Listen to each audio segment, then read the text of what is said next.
All right, let's talk a little bit about the Americans abroad weekend. Christian Pulisic getting back to good form against AC Milan. I mean, with AC Milan in a win that they desperately needed. Obviously, Milan is going through a bunch of stuff, and already talk about Sergio Conceição losing his job there in Milan. Christian Pulisic scoring a penalty kick and then scoring a goal to help AC Milan to a 3-2 victory. It was not all great, though, in Italy for Americans. Obviously, Juve is also kind of going through their own period of frustration. Sitting in fourth place in the table, 4-0. They lose at home, 0-4, if you want to be technically accurate, to Atalanta. I believe that's one of the worst home defeats that Juve has ever suffered in Serie A. And you've got Thiago Motta now saying things like, we can't imagine the Scudetto anymore. I don't think they were really contenders for the Scudetto, but absolutely. You lose at home that way to Atalanta. And Weston McKennie, part of the problem, part of the reason that Juve loses 4-0 with the handball that leads to the penalty kick. And I suppose you could say that was the start of everything going south for Juve. And if not for Weston McKennie's handball, maybe it's a different day for Juventus. I do think Atalanta's a better team overall than Juventus, and we're seeing Inter and Napoli set the standard in Serie A. Milan down in ninth place. Again, the win breaks a three-game losing streak, rather.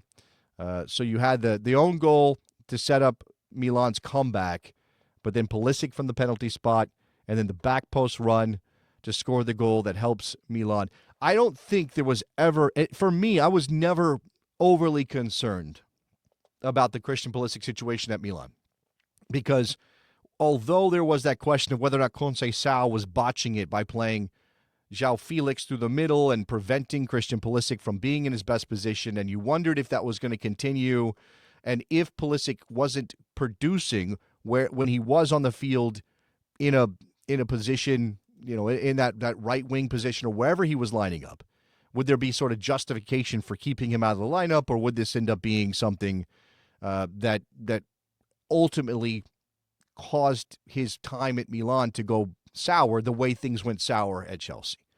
And I think we can all be forgiven for having a little bit of a doom and gloom mentality about Christian Pulisic because of what happened at Chelsea. But he's still an excellent player. He can still do things like he did. Okay, Lecce's no great team in Serie A, but those are still tough games. And again, they were down 2-0 before the comeback began. You saw João Felix come off the bench in this game, whether that was a rotation thing, a managing minutes thing from Conceição, or if that was a recognition that he needed something different because João Felix through the middle, starting at that 10 position, hadn't been working. I don't know. I hope that we will see sort of the development of this. Rafael Leao came on as a second-half substitute, which changed the game. Alex Jimenez sacrificed for him. Maybe that's also a management issue. Minutes management. Leao, of course, is a frustrating player who can sometimes look world-class and other times kind of be pretty poor. But he did make a difference. He had the assist on Pulisic's winner, which allowed AC Milan to win that game. Elsewhere, when it comes to American abroad, Serginho Dest returns to the field for PSV Eindhoven. It's too late for him to get into the U.S. men's national team for the Nations League. Not on that 60-man preliminary roster, but obviously a big moment for him. He is such an interesting player for the U.S. men's national team because he's so good going forward, but you worry about his defending. Obviously, he had the blow-up in Trinidad, and we've got this sense that is Serginho Dest a player the U.S. should have on the field when he is healthy. His technical ability you cannot argue against it. He's obviously an incredibly technically gifted player. But I do think Pochettino is going to have some questions to ask when Serginho Dest is 100% healthy and the U.S. men's national team has meaningful games. And we're still a year out from the World Cup, a year plus. So maybe there will be some time for him to figure those things out. It would have been nice to see Serginho Dest in the team for the Nations League, if only to force Pochettino to have to deal with that particular issue of whether or not he trusts Serginho Dest to be one of his guys and to start at right back for the U.S. men's national team. Josh Sargent scored again for Norwich City in the championship. I believe that is something like 8 in 8 for Sargent. And now with the U.S. men's national team getting ready to play these Nations League finals, it is impossible to imagine that Josh Sargent is not the starting center forward for the U.S. men's national team when they take the field against Panama. And that's partly due to injury. Ricardo Pepi out injured, and Laurent Balogun coming back from injury and not ready for this. And nobody else really stepping up. I know Haji Wright is back on the field as well, but there doesn't seem to be anybody pushing Josh Sargent. And maybe that's a bad thing in your mind if you don't trust Josh Sargent to be the starting center forward for the U.S. men's national team. He is talented, but it hasn't always shown up when he plays for the United States, when he puts on that U.S. shirt. But I think you have to acknowledge the season he is having in the championship. Scored in the 5th minute against Oxford United.